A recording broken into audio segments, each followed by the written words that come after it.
Alright, so I'm going to demonstrate how to get the outer races of a bearing out of a hub. This particular hub happens to be from a 1970 Economy King Power King tractor. You can see the outer race here stuck in the hub or pressed in. And also I have a worn out seal in the inner bearing and the outer race in there, so I need to knock this out first. They make a tool that you can use to get the seal out. I don't have the tool. I'll just come in with these brass punches, which I recommend, so that you don't scar the steel hub and you know, leave some marks. But you can come in right on the shoulder of that outer race, and you can take a 3-pound hammer and tap it out. Generally I'll use this vise over here to get it out. A couple of product I'd like to mention. Super Clean. Bought this at O'Reilly Auto Parts, and I put it in, of all things, a metal popcorn bucket, and it works pretty good for this size hub for dissolving the grease. So there's a lot of mess that goes along with changing bearings, so I have plenty of rags around to clean up. This particular hub, you can see these dimples. That is what stops the outer race when I demonstrate how to put it back in without the proper tools. So I'm about to get to work on this, and I'm going to drive this race out and then start the video back once I get this race out and show you the tool that I made that makes the outer race installation a whole lot simpler.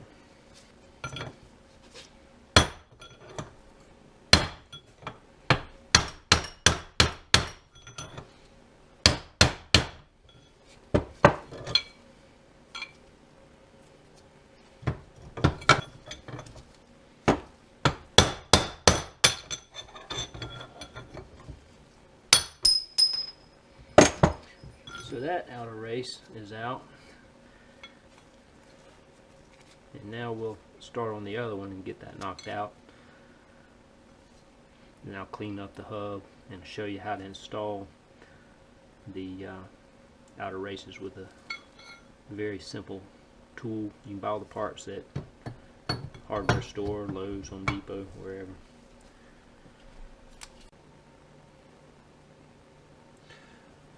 So the other product I wanted to mention are these black nitrile gloves. I have a pretty standard size hand. I'm not a huge guy, not a small guy, and pretty average. So these extra large Gloveworks gloves, they give you a sizing guide. You see where my hand is, but the extra large seems to fit very well for this type of work. 5mm. I've been impressed. I like the gloves. I do recommend them. So now we have our hub with the outer races gone. I've cleaned it up a little bit. You can see the protrusions in there. That's where the outer race is going to stop. And a lot of the newer hubs have a machine shoulder in there. This just happens to be a very old one. And so I'm going to install typical cup and cone wheel bearing. You want to make sure that when you install the wheel bearing that you have the thick side going in first, so that you can slide your cone bearing up to it. Now before I install the bearings, I'll pack that in grease, and so I do have a little bit of grease here. I'm going to rub inside the hub before I start this process, but this is the tool that you can use if you don't have a bearing press. So this is 1/2-inch rod, threaded rod, 1/2 inch by 13 I think it is. You're going to want 2 nuts on one end for a jam nut. This other nut we're going to use to pull it in. I have a lot of washers on here only because I was using these on a different style hub and I needed some above and below, but I'll put all these to the bottom, and I happened to find some washers I had here, but you'll have to measure and then go to the hardware store and get the right size so that you can pull your bearing into, your erase into the hub. And I'll use a crescent wrench and a 3/4 inch wrench, and then when it gets a little tough I may put it in the vise to pull it in, but you can do that. This type of tool, I travel with it in case I lose a hub on a trailer on the road. It's a good tool to have. So at this point I'm going to go ahead and put a little grease in here. I don't know that this is necessary, but can't hurt. So I'll start out by tapping this race in. Make sure that your tools are good and clean. So once you have it flush, then that's when we're going to take our tool and assemble it so that we can pull that race into the hub. So this washer, you can see, just does fit the ID of the hub. It's perfect for the bearing, and then you're going to want a couple of washers to put on top of that, preferably the same exact size as this one, so that if there's a lot of load they're going to try to cave in, and you'll want to have enough stiffness there to keep them from bending too much. So I'm going to spin this all the way down and get it set up, and then I'm going to literally just start cranking with the wrench, and at one point or another it'll get a little tough and I may put it in the vise and hold the bottom and continue to crank the top. So the key here is to make sure that you keep it centered.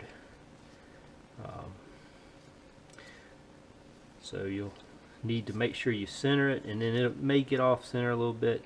You don't want it off center because you're going to scar your inside of your hub. So we'll just start cranking, and it'll slowly start pulling this race into the hub.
Make sure again that you're centered, and if it gets a little off center and you can't get it centered, you can back off the nuts a little bit and then recenter it. Looks like we got plenty of clearance there. I'm going to take it over to the vise now.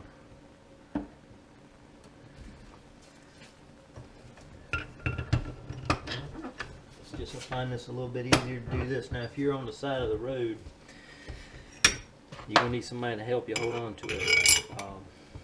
It's going to be quite a challenge. Let's see, I don't get it quite lined up.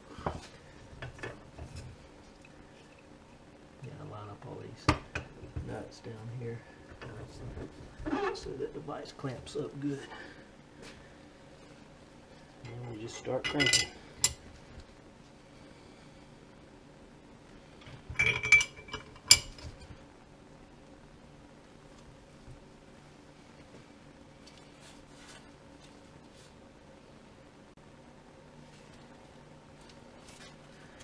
Alright, so I had it in the vise, I cranked down on it and pulled the race on in, and you can see, you know, you may run out of space here if it goes in, if it's a real deep hub. So, you know, in that particular case, you'd have to adjust the rod downward. You may have to take it out when you bottom out and readjust the position of the nuts, and use a socket, or deep socket wrencher, or continue with the